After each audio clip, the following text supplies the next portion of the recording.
नमस्कार दोस्तों, आज की इस वीडियो में हम बात करने वाले हैं टांगों में होने वाले दर्द के बारे में, जिसे कि हम लेग पेन भी कहते हैं। तो दोस्तों बात की जाएगी टांगों में दर्द जो है वो क्या होता है। तो दोस्तों टांग के किसी भी हिस्से में दर्द होना किसी बीमारी या फिर आघात यानी कि ट्रोमा के लक्षणों को बताता है। टांगों में दर्द होने के कई कारण हो सकते हैं और टांगों में दर्द के रूप जो है वो सुन्न होना, झुनझुनी महसूस होना, जलन महसूस होना या फिर तेज़ या मंद दर्द हो सकता है। टांगों में एक्यूट यानी कि थोड़ी देर के लिए तेज़ दर्द होना या फिर क्रॉनिक यानी कि लंबे समय तक मंद दर्द होना वगैरह हो सकता है।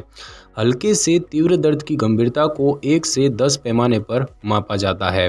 इसमें खेल के दौरान लगी हुई ट्रॉमेटिक चोटें यानी कि स्पॉट्स इंजरी वगैरह शामिल होती है और इसके अन्य कारण रक्तवाहिकाओं, तंत्रिकाओं, मांसपेशियों, जोड़ों, नरम ऊतकों या हड्डियों से संबंधित हो सकते हैं। खेल के दौरान या किसी दुर्घटना में लगी चोट सामान्य रूप से टांग में दर्दनाक और एक्यूट दर्द को जन्म देती है। पीड़ित व्यक्ति अक्सर कारणों की पहचान कर लेते हैं। अन्य कारण जैसे कि परिधीय धमनी रोग समय के साथ टांग के दर्द को उत्पन्न करते हैं। हालांकि इसमें व्यक्ति शुरुआत में ही दर्द को पिन पॉइंट करने में सक्षम हो सकते हैं।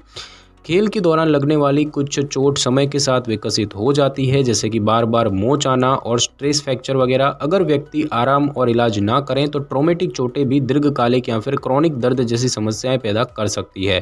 टांग दर्द का जो इलाज है वो जो है दर्द के कारणों पर निर्भर करता है। टांग के दर्द का इलाज अक्सर घर पर ही किया जाता है, लेकिन दर्द अगर अचानक से गंभीर हो जाए या लगातार दर्द हो और या फिर टांग दर्द के साथ साथ अन्य लक्षण भी महसूस हो रहे हों तो ऐसे में डॉक्टर की मदद लेनी चाहिए और इस बारे में सोचना चाहिए कि टांग में दर्द शुरू होने से पहले और उस समय के दौरान क्या हुआ था, क्योंकि इससे यह निर्णय लेने में मदद मिलती है कि डॉक्टर द्वारा उपचार कब लेना है। और दोस्तों बात की जाए कि टांगों में होने वाले दर्द के जो लक्षण हैं वो क्या होते हैं, तो दोस्तों टांगों में दर्द के लक्षण दर्द के कारण पर निर्भर करते हैं। अन्य लक्षण जो कि टांग दर्द के साथ दिखाई दे सकते हैं उनमें है कमजोरी, थ्रॉबिंग पेन, सुन्न होना, ऐंठन होना, दर्द होना या फिर झुनझुन की उत्तेजना होना।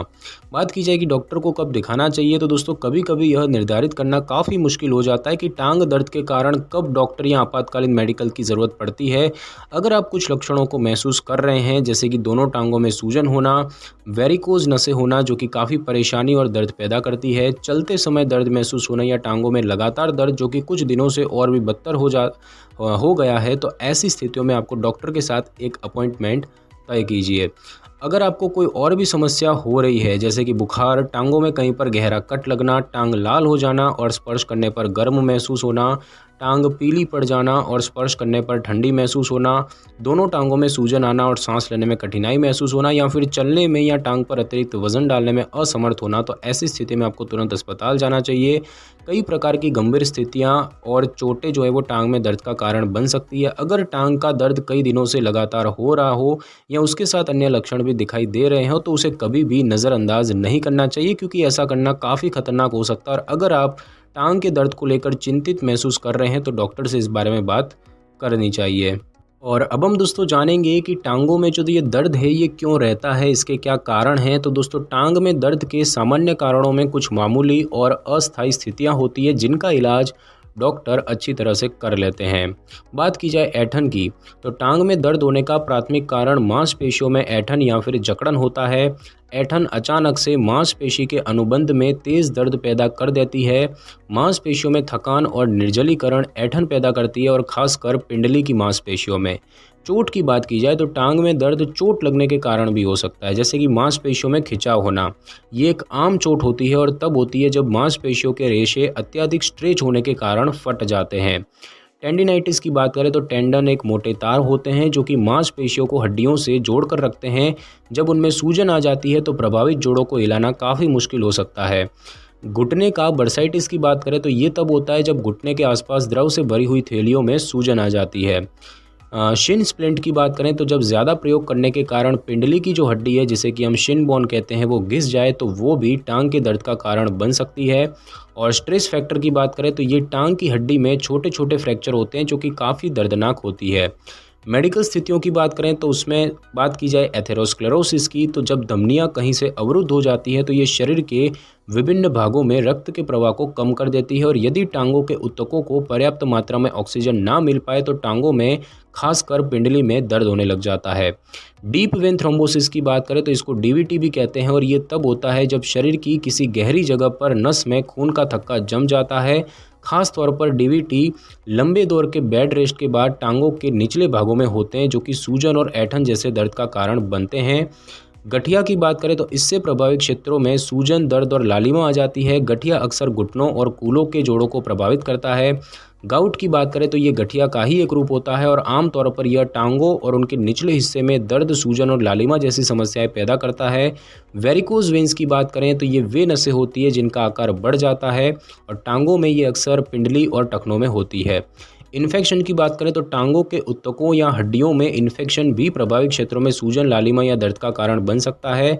और नसें क्षतिग्रस्त होने की बात करें तो टांगों की नसें क्षतिग्रस्त होने से टांगों में दर्द, सुन्न होना और झुनझुनी वगैरह जैसी समस्याएं हो सकती हैं और यह अक्सर डायबिटीज़ के मरीजों में भी पैरों और टांगों के निचले हिस्से में दर्द के रूप में उभरता है। और अब हम दोस्तों जानेंगे कि ये जो टांगों में दर्द होता है इसे होने से कैसे रोक सकते हैं, इससे क्या बचाव है। तो दोस्तों शारीरिक गतिविधियों के दौरान मांसपेशियों में होने वाले दर्द से बचने के लिए रोज़ाना व्यायाम करने से पहले और बाद में अपनी मांसपेशियों को स्ट्रेच करें। पोटेशियम की अधिक मात्रा वाले खाद्य पदार्थों का सेवन करना भी काफ़ी फ़ायदेमंद हो सकता है, जैसे कि केला और चिकन वगैरह टांग की मांसपेशियों और टेंडन की क्षति की रोकथाम करने में मदद करता है। कुछ तरीकों की मदद से उन मेडिकल स्थितियों को रोकने में मदद की जा सकती है जो कि टांगों की नसों को नुकसान पहुंचाती है, जैसे कि दिन में 30 मिनट व्यायाम करें और हफ्ते में 5 दिन, स्वस्थ वजन बनाए रखें, धूम्रपान बंद करें, अपने ब्लड प्रेशर और कोलेस्ट्रॉल पर निगरानी रखें और उनको नियंत्रित रखने के लिए कदम उठाएं। शराब के सेवन को सीमित करें। अगर आप महिला हैं तो दिन में 1 ड्रिंक, अगर पुरुष है तो दिन में 2 ड्रिंक से ऊपर ना लें।